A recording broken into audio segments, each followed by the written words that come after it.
sa inyo lahat.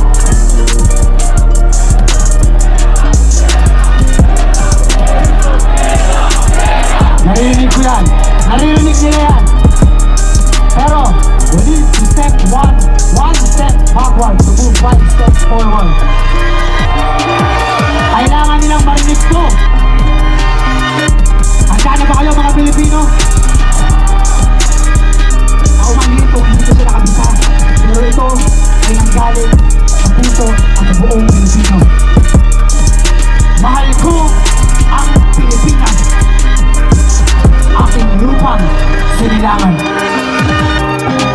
Kung para sa kalayaan ng bayan, buong puso ko itong pag-aalayan.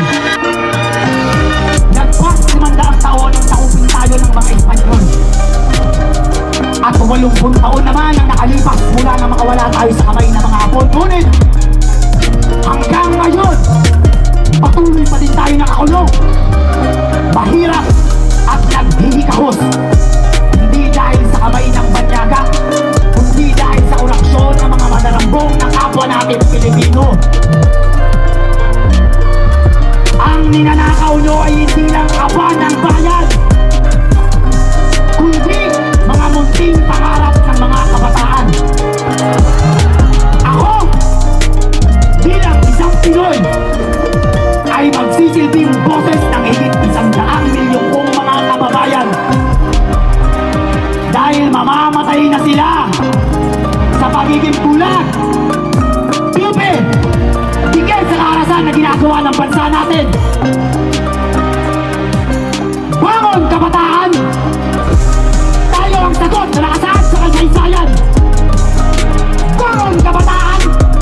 Iparamdam nyo ang tunay na pagmamahal ng mga nasa laylayan. Bangon kabataan! Ikaw ang magliligtas sa nilulunod nating bayan. At tayo ang magsisilbing apoy sa pinatay na liwanag ng mga magnanakaw, upang magsilbing gabay ng mga susunod pang henerasyon at hindi na muling ipaasaw. Tama! Wala akong pinapanigang kulay.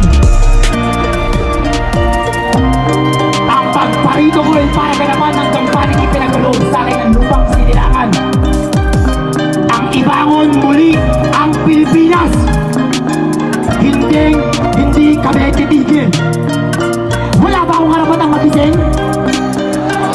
Kung meron, kayo din!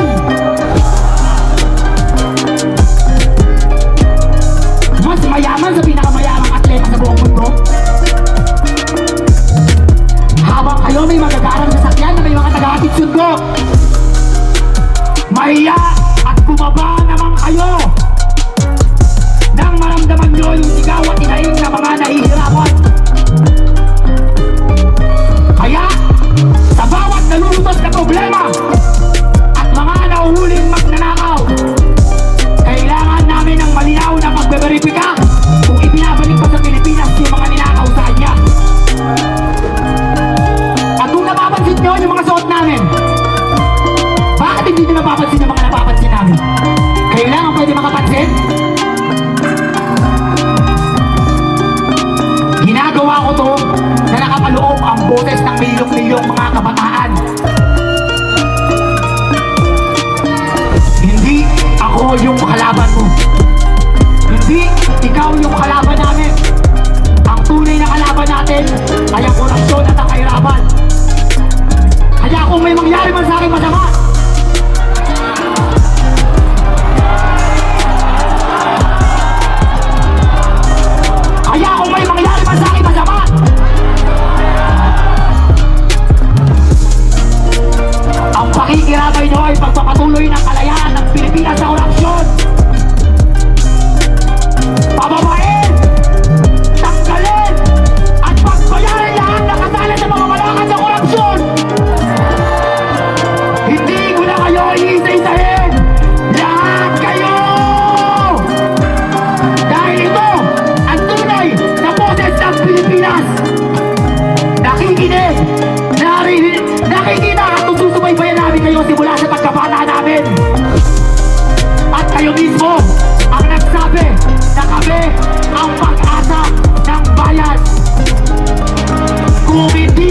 titigil. Hindi rin kami titigil.